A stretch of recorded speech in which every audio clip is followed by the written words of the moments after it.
Introduction to be a leader. You don't have to be in a leadership role. There are excellent skills you can learn from leaders that can be applied in your daily life to increase your chance of succeeding with your personal and professional goals. The first step to master leadership skills is to be aware of what they are. Step 1. Learning what leadership skills are. Leadership plays many roles to ensure the smooth functioning of a group. Here are critical skills of a leader. Strategic thinking. One of the skills sought and expected of leaders is undoubtedly the ability to think, plan, and act strategically.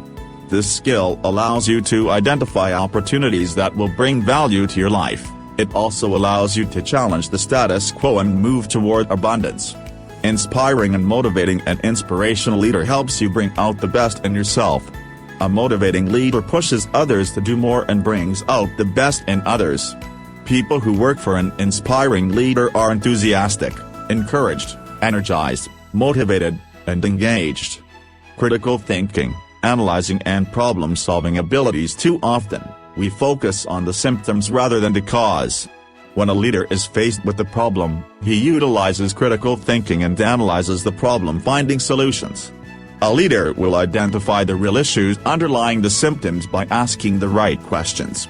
Instead of stating the obvious, or the problem, the leader will provide ideas for solutions. Demonstrating transparency, integrity, and honesty. To be successful in life, you have to be very honest because dishonesty always catches up with us. It is impossible to succeed without developing a solid reputation for honesty and integrity. Interpersonal relationships are based on trust, and you cannot trust someone dishonest.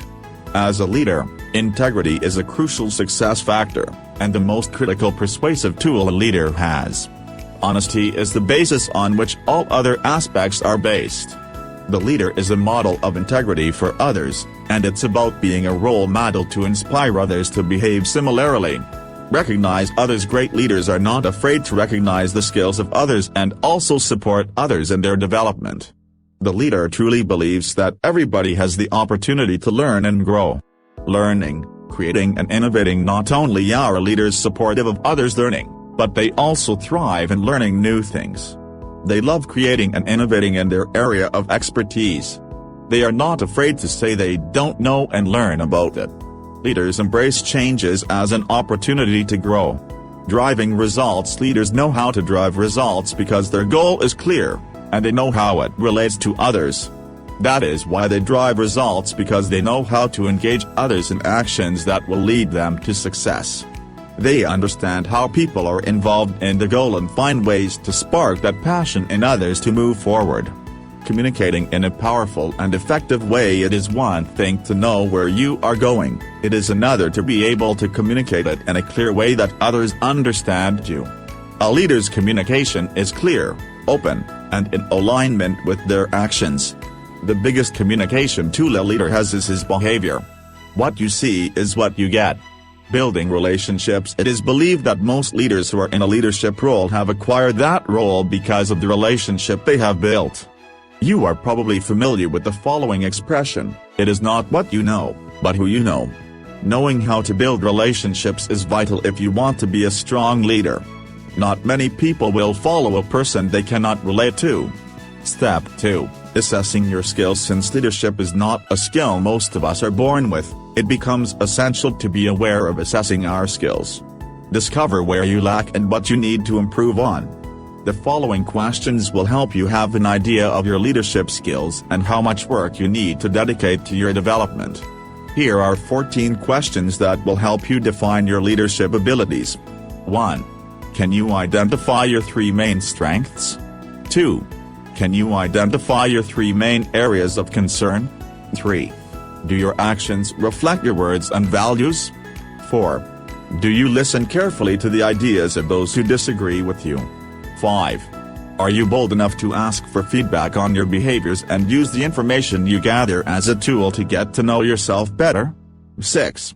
When others do something wrong, do you take the time to help them see what they need to change and how they can solve problems? 7. Do you have the ability to assess the state of your environment and shape it to be better? 8. Do you have the ability to communicate a vision or goal? 9. Do you have the ability to mobilize people? 10. Do you have a propensity to encourage rather than criticize? 11. Do you have the ability to take risks? 12. Do you have a sense of innovation and creativity? 13. Do you have the ability to make decisions quickly? 14. Are you inspiring and admired by your employees? Step 3. Become self-aware. Cultivating self-awareness means developing the ability to observe yourself with patience and benevolence, to get to know yourself and recognize your ways of functioning as a leader to transform them. It is the fundamental foundation on which other skills and qualities can be built to ensure the well-being of yourself and those around you. Here's a simple activity to help you become more aware. 1. Regularly during the day, take short breaks between tasks, and take a few seconds just to breathe. You stop everything you are doing 30, 20, or even 5 seconds and concentrate only on your breathing. 2. When you practice mindfulness breathing, you forget what you were doing, what you are going to do next, and you focus only on your breath and the present moment. You are just observing the air come in and watching the air go out. You feel your belly inflation with air and then deflation. You visualize the path of the air when you inhale and when you exhale. And as soon as you become aware that you are giving energy to a thought, then smile and slowly return to your breathing. Try it now. 3. Stop breathing and take a few conscious breaths. Or just one. Stop what you were doing and take a deep breath in and out. Put all your attention on it, not only your lungs breathing, but your whole body. Every cell in your body stops and enjoys that breath. Step 4. Practice courage. We all need a strong leader who knows how to make difficult decisions, who knows how to protect others and stay the course in difficult times. A good leader does not give up at the first difficulty encountered. He accepts failures as tests and knows that the path to the goal is not a long, calm river. In the face of adversity, the leader must sharpen up, show even more determination to reach the goal, and must have learned from his mistakes. Here are a few ways to be courageous. Admit that you are afraid, accept your fear, observe your fears, be vulnerable, surrender, find an inspiration, be resilient. Nothing is perfect. Try something difficult, train yourself to be conscious, create a plan. The next step will help you with your plan. Step 5. Move into action. The best people to lead others in creating a plan and succeed are coaches. They are trained to do precisely that. One of the tools they use that is very efficient is called the GROW model. It can be used to reach a personal goal or a professional objective. Whatever the subject, whatever the problem, the mere existence of a solution to be found or a choice to be made can justify the 4 phases of the GROW model because it allows you to draw on your resources. The GROW model's name is simply an acronym of the 4 steps, which are goal, reality, options, and will. Let's walk you through the steps. Goal. G. We are going to start by identifying your goal or your objective. This can be the objective itself or the expected result. Be clear, concrete, and always focus on the target. What do you want to accomplish in life? How will you know that you have reached that goal? How does life look like when you have accomplished that goal? The goal should be specific enough to give you a direction. The objective can evolve during the various steps of the GROW model, but it should not be major unless it is an important lesson to learn. Reality. R. In the reality phase, you will be describing the current situation and how is the current situation limiting you or empowering you to reach your goal. List the weaknesses and strengths you have for achieving this objective. What are the barriers to my goal? What resources do I have to help me with my goal? What limiting belief do I have in reaching my goal? This phase will help you understand the situation and what led to it. It is useful to approach the situation from a cognitive, but especially emotional, perspective. This step uncovers the interferences, beliefs, objections, etc., that oppose the achievement of the objective. Options. This step is essential. It is crucial to consider all options, including the most far-fetched ones. It is to know how to get out of standard solutions, being creative, innovating. Considering everything also makes it possible to rationally eliminate those inappropriate solutions that haunt us. X. the magic pill that will lead you to weight loss. List all the possible actions to help you reach your goal. If you had a magic wand, what option would you choose to realize your objective? What if you could start all over, what would you do differently? This phase allows you to think of new opportunities to achieve your goal, what has not yet been done and which could contribute significantly to the achievement of the objective.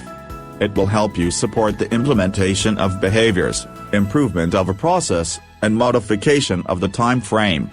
Brainstorm all the ideas that come to mind without judging them or limiting yourself. This phase is the time to dream. Will W. The last phase is about commitment and actions. It is the phase where you decide what you will do. What is the first step or action? How will you hold yourself accountable for that first step? How will you know that you have completed the first step? The steps that will be made among the different options will involve a strong commitment to action that can produce change. This action may consist of doing nothing, changing a way of doing something, or a way to stop doing something. The important thing is to check the congruence of the commitment to action.